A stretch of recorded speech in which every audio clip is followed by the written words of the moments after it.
தற்போது பாத்தீங்கன்னா முதல்வர் அவர்களே மறைமுகமா விஜயை சாடி இருக்காங்க.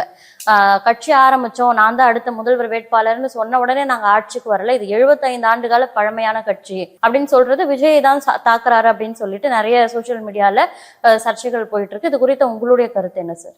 எந்த ஒரு புரட்சியாளனுமே கோமாளியாகத்தான் இங்க சித்தரிக்கப்படுகிறான். அவன் மிகப்பெரிய ஒரு புரட்சியை ஏற்படுத்தும் வரைக்கும் காரல் மார்க்ஸ் சொல்லியிருக்கிறார். சரிங்களா? அப்படி நீங்கள் ஒரு மிகப்பெரிய ஒரு கட்டமைப்பை உருவாக்கி இவரை நீங்கள் என்னதான் நீங்கள் விமர்சனம் செஞ்சுக்கிட்டு இருந்தாலும் அந்த புரட்சியை ஏற்படுத்த போகிறது தலைவர் தளபதி தான்ன்றது ஒட்டுமொத்த தமிழகம் இல்லை, இன்னைக்கு ஒன்றியம் முழுக்க உத்து நோக்கக்கூடிய ஒரு விஷயமாக இருக்குது. புரியுதுங்களா? அப்படி நாங்கள் சினிமா செய்திகள் பார்ப்பது கிடையாது, நீங்கள்லாம் எங்களுக்கு ஒரு ஆளே கிடையாது, இது 75 ஆண்டுகால கட்சி கட்டமைப்புன்னு சொன்னக்கூடியவங்க எதுக்கு இன்னைக்கு கதற வேண்டிய அவசியம் என்ன இருக்குன்னு கேட்குறேன். அப்போ உங்களுடைய 75 ஆண்டுகால ஆணி வேற இன்னைக்கு அசைச்சு பார்த்துருக்குது தானே தமிழக வெற்றி கழகம். அதுக்கு அப்போ மிகப்பெரிய ஒரு வெற்றி அதுக்கு இருக்கு இல்லையா? அதுதானே புரட்சியாளனா காரல் மார்க்ஸ் சொன்ன அதே புரட்சியாளனா தானே அவர் தெரிகிறாரு. அப்போ இன்னைக்கு அப்படிதானே எடுத்துக்கணும்.